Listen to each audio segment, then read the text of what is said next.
دفعہ کا ذکر ہے، ایک محل میں ایک بادشاہ رہتا تھا۔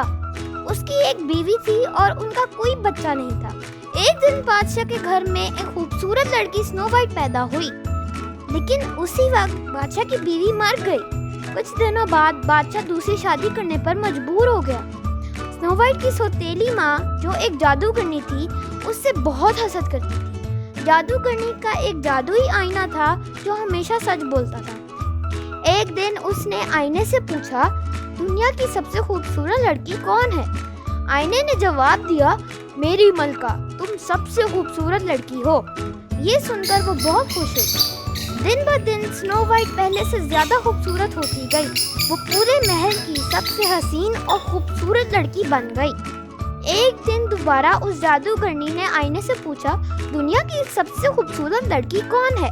آئینے نے جواب دیا، تم بھی بہت پیاری ہو، لیکن سنو وائٹ تم سے زیادہ خوبصورت ہے۔ یہ سن کر جادوگرنی بہت غصے ہوئی اور اس نے ایک شکاری کو حکم دیا کہ وہ سنو وائٹ کو جنگل میں لے جائے اور اسے مار دے، لیکن شکاری کو سنو وائٹ پر ترس آ گیا اور اس نے اسے چھوڑ دیا۔ سنو وائٹ جنگل میں اکیلی رہ گئی اور چلتے چلتے ایک چھوٹے سے گھر تک پہنچی۔ یہ گھر 7 بونوں کا تھا۔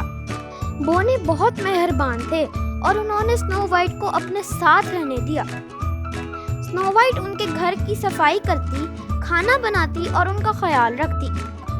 بونے اسے اپنی بہن سمجھنے لگے۔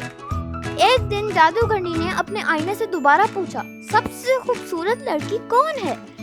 آئینے نے پھر جواب دیا، سنو وائٹ، جو 7 بونوں کے ساتھ رہتی ہے۔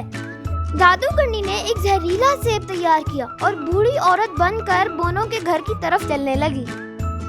اس نے سنو وائٹ کو سیب پیش کیا۔ جیسے ہی سنو وائٹ نے سیب کھایا، وہ بے ہوش ہو کر زمین پر گر گئی۔ بونے واپس آئے اور سنو وائٹ کو بے ہوش دیکھ کر بہت دکھی ہوئے۔ انہوں نے اسے شیشے کے تابوت میں رکھ دیا۔ ایک دن شہزادہ وہاں سے گزر رہا تھا اور اس نے سنو وائٹ کو دیکھ لیا۔ شہزادے نے سنو وائٹ کو چوما اور سنو وائٹ جاگ اٹھی۔ شہزادے کی محبت نے زہر کا اثر ختم کر دیا تھا۔ سنو وائٹ اور شہزادہ خوشی خوشی رہنے لگے اور جادوگرنی کا انجام برا ہوا۔